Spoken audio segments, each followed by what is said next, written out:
Halo semuanya, jumpa lagi bersama admin. Kali ini, admin akan mulai mencoba membahas kisah lanjutan Soulland, yaitu Soulland 2 yang berjudul Unrivaled Tangsa, atau dalam bahasa Indonesia, Sekte Tang Tak Terkalahkan. Oke, mari kita mulai.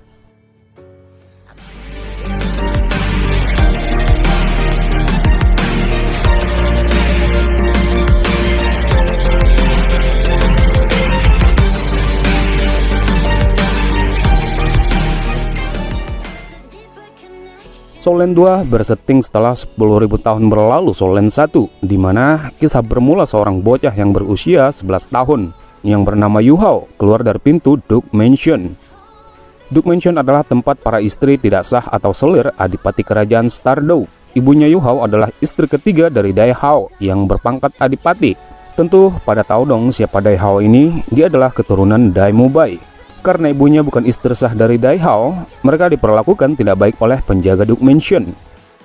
Dan semenjak Yu Hao lahir, dia belum pernah bertemu dengan ayahnya. Bahkan ayahnya tidak pernah mengunjunginya karena sibuk di medan perang.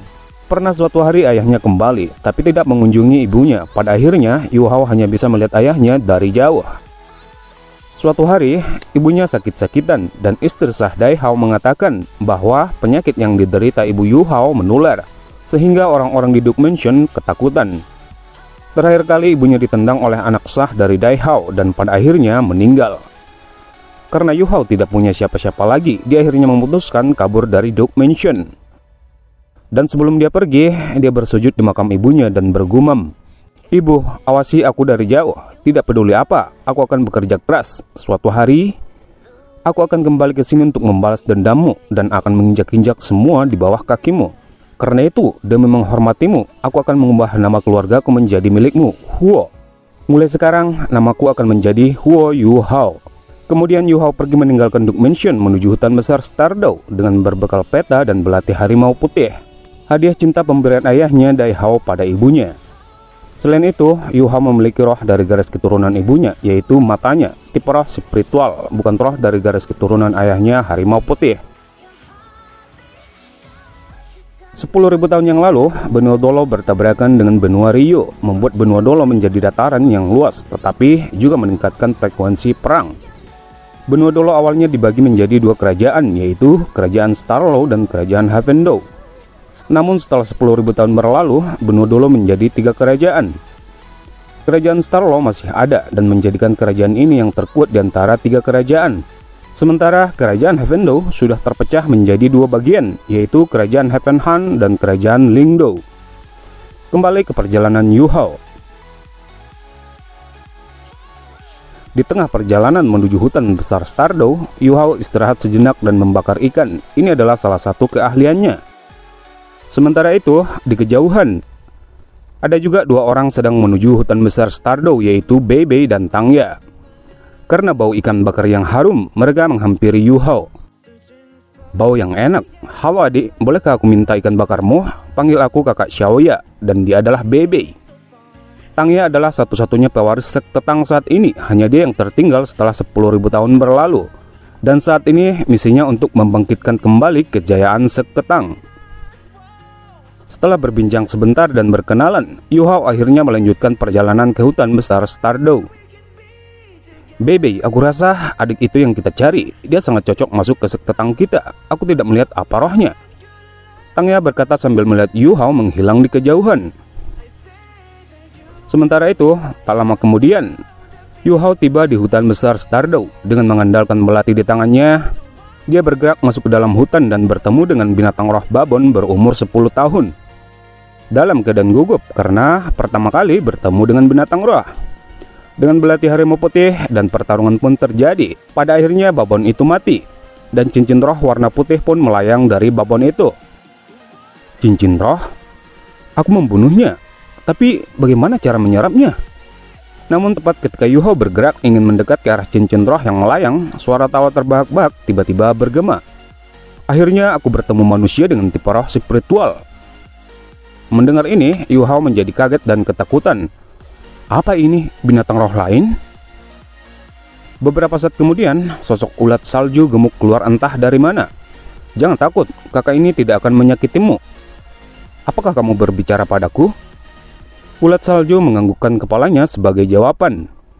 Setelah menyadari ulat salju itu tidak memiliki niat jahat, Yu Hao akhirnya menjadi tenang. Apa yang ingin kamu lakukan?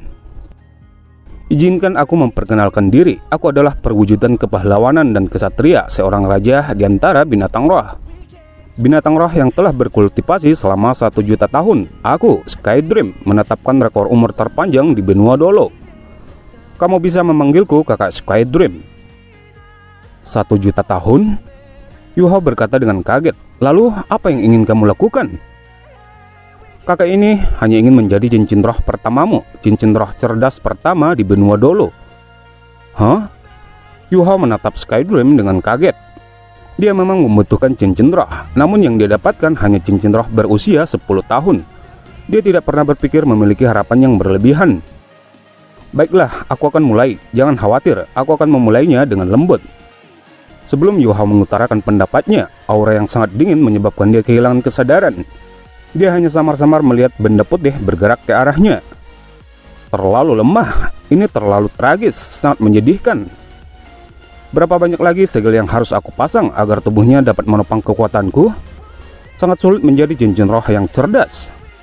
Ketika Skydream melonjak ke arah tubuh Yu Hao, gelombang kekuatan yang mengerikan menyebar ke segala arah dalam jarak 100 mil.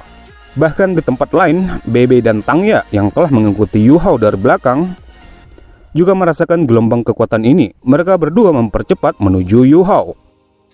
Pada saat yang sama, ledakan petir bergema di udara ketika Skydream mencoba bergabung dengan tubuh Yu Hao. Kemudian aliran udara abu-abu turun dari langit, mendarat tepat di belakang kepala Yu Hao dan diam-diam memasukinya. Siapa yang berani bertarung dengan kakak ini? Skydream berkata dengan marah. Serangan mentalnya langsung dilepaskan. Sosok yang sangat buram muncul di belakang Yu Hao dan sebuah suara tua bergema. Tangan menggenggam matahari dan bulan, memeluk bintang-bintang. Aku tidak pernah berpikir bahwa orang tua ini masih memiliki jejak sisa jiwa. Kemudian sosok buram ini menghilang tepat di belakang kepala Yu Hao. Skydream tidak berani memperkuat serangan mentalnya. Itu karena jejak darah sudah mulai keluar dari 7 lubang Yu Hao. Dia juga menemukan sosok abu-abu yang masuk di belakang kepala Yu Hao segera berubah menjadi mutiara abu-abu, dan itu tidak bertentangan dengan kekuatan spiritualnya. Aku tidak mungkin sesial ini. Sangat sulit untuk menemukan manusia dengan tipe roh spiritual. Tapi seorang bajingan ingin merebutnya dariku. Skydream hanya bisa merancu pada dirinya sendiri. Cahaya putih yang pekat berangsur-angsur memadat dan mengalir ke tubuh Yu Hao, dan tubuh Skydream secara bertahap berubah menjadi transparan. Aku akhirnya bebas. Kalian bajingan yang menganggapku sebagai makanan tidak punya kesempatan lagi. Suara tawa Skydream menandakan dia bahagia. Perlahan dia sudah menghilang ke dalam tubuh Yu Hao. Tak lama kemudian, Bebe dan Tangya akhirnya tiba dan langsung melesat ke arah tubuh Yu Hao yang tidak sadarkan diri. Kita sudah terlambat, sepertinya dia telah diserang. Jangan khawatir, dia akan baik-baik saja. Tidakkah kamu lihat bahwa napasnya normal? Juga kamu bisa melihat tidak ada luka di tubuhnya. Jadi, kamu dipanggil Huo Yu Hao? Yu Hao tanpa sadar menurunkan pandangannya. Dia hanya melihat dirinya dalam keadaan bugil dan sedang berdiri di atas lautan emas. Di mana ini? Kenapa aku di sini? Ini adalah lautan kesadaranmu, lebih tepatnya lautan spiritualmu. Di masa depan, ini akan menjadi rumahku. Tempat ini terlalu kecil. Aku hanya bisa membantumu mengembangkannya, namun tubuhmu terlalu lemah. Kamu Skydream ulat salju? Kamu benar-benar bodoh. Bagaimana aku harus menjelaskannya? Kamu tahu matamu? Mereka adalah roh bela dirimu. Jadi, lautan spiritual adalah tempat kekuatan spiritualmu disimpan. Jika kamu ingin menunjukkan kekuatan roh matamu, kamu harus mengubahnya dulu menjadi energi spiritual. Kemudian melepaskannya menggunakan matamu. Lalu, bagaimana kamu bisa muncul di lautan spiritualku? Bukankah aku sudah katakan, aku ingin menjadi cincin rohmu? Namun demi menjadi cincin rohmu, aku telah menekan dan menyegel sejumlah besar kekuatanku. Karena bakat bawaanmu jauh lebih buruk daripada yang kupikirkan. Aku tidak tahu apakah pilihanku benar atau tidak. Yu Hao hanya bisa berkata dengan malu. Aku akuin, bakat bawaanku tidak bagus, tapi aku akan bekerja keras. Kakak Skydream, kamu bilang kamu binatang roh 1 juta tahun. Benarkah begitu? Juga mengapa kamu memilihku? Apakah kamu pikir aku akan menjemputmu? Aku tidak punya pilihan lain. Jika aku harus menahan diri untuk memilih, hidupku akan berakhir. Begitu aku mati, tubuhku akan menjadi makanan bagi orang-orang hutan besar Stardew. Ini adalah satu-satunya jalan keluar. Di masa depan, kita akan bersama untuk waktu yang lama. Kemudian Skydream bercerita bagaimana dia bisa menjadi binatang roh 1 juta tahun. Dan bagaimana dia bisa kesasar di hutan besar Stardew. Pada awalnya, aku hanya binatang roh biasa. Aku juga bukan berasal dari sini, tapi dari utara. Kami, ulat salju, memiliki 2 atribut bawaan, spiritual dan es. Ketika aku berusia 13 tahun, aku dikejar oleh binatang roh yang ingin memangsaku. Karena ceroboh, aku jatuh ke dalam gua es. Namun siapa yang tahu, aku jatuh ke dalam bola es 10.000 tahun. Setelah itu, aku tertidur. Ketika aku bangun, bola es telah menghilang karena terserap olehku. Dengan demikian, aku telah berkultivasi selama 10.000 tahun. Ketika aku mencoba keluar dari gua, aku menemukan bola es yang lebih besar dan memakannya lagi. Dan itu membuatku tertidur lagi. Ketika aku bangun, bola es sudah muncul di kepalaku yang menandakan bahwa aku telah berkultivasi selama 100.000 tahun. Begitu seterusnya, menemukan bola es yang lebih besar lagi, makan tidur, makan tidur. Ketika aku bangun terakhir kali, pola emas di kepalaku sudah berjumlah 10, yang artinya aku telah berkultivasi selama 1 juta tahun. Setelah berbincang yang cukup panjang dengan Skydream di lautan spiritualnya, Yu Hao akhirnya bangun. Kakak Bebe, kakak Xiaoya, apakah kalian mengikutiku? Aku tidak menyangka kamu mempunyai nyali yang besar. Pergi sendirian ke dalam hutan. Lihatlah penampilanmu yang bodoh ini. Karena kamu sudah mendapatkan cincin roh, apa rencanamu selanjutnya? Bebe dan Tang ya masih berpikir jika cincin roh pertama Yu Hao ini adalah 10 tahun karena memang warnanya putih. Yu Hao menatap kosong dan berpikir sejenak. Dia sudah tidak punya siapa-siapa lagi, apalagi rumah. Melihat Yu Hao yang bingung, Tang Ya berkata, "Bagaimana kalau kamu bergabung dengan sekte kami, sekte Tang, sekte yang dulunya merupakan sekte nomor 1 di benua Dolo. Tapi saat ini baru aku dan Bebe yang bergabung. Jika kamu mau, kamu orang yang ketiga." Lalu apa yang harus aku lakukan setelah bergabung dengan sekte Tang? Kamu harus meningkatkan kultivasimu. Jika sekte membutuhkanmu, kamu perlu mengarahkan diri untuk sekte tersebut.